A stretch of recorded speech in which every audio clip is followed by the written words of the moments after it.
We're going to speak for a little bit of time, and then it's over to the creative brains in the room to strategise.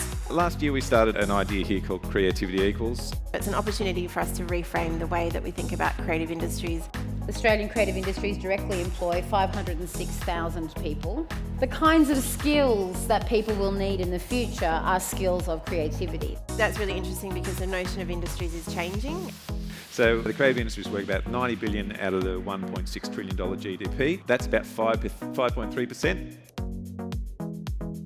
Renew Newcastle was the catalyst for the change that has happened. It was a way for the arts to take an opportunity. There's often rollouts of big infrastructure for creative industries, and there is not the running costs.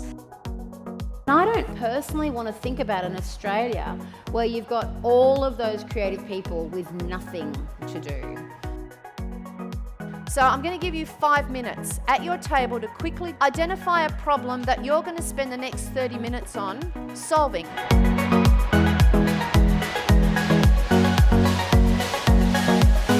The key word that came out of our conversation was just impact.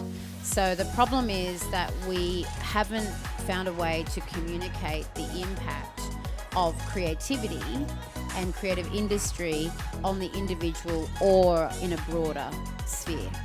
Well, we've got issues around value and the perception of value, like the internal value of the artist, their self-worth, and also the external value of art within creative industries. Identifying and promoting the value of the transferable skills that you have as a creative into the wider workforce. Okay, you now have half an hour to come up with some actions.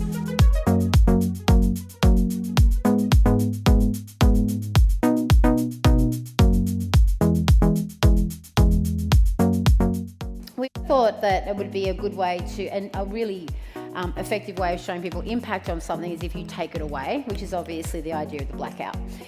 Everybody was very impacted on our table by your pictures of Renew Newcastle, the old versus the new.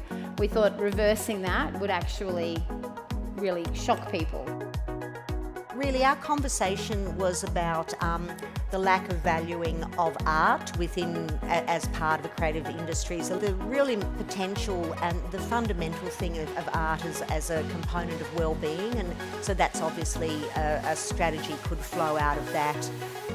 We were talking about how do we pitch it in an analogy that they'll understand and influence these decision makers, and also take into consideration that idea of the future of work. So what I'm going to ask you is, with these hashtags, Closet Creative, Team Mankind and Creativity Equals, if you go out and you just value the creative industries just that little bit more, and talk to people about valuing the creatives just a little bit more, we all just did that little bit, one little bit extra, we potentially can have that exponential effect and allow creatives to make a living from what they are good at.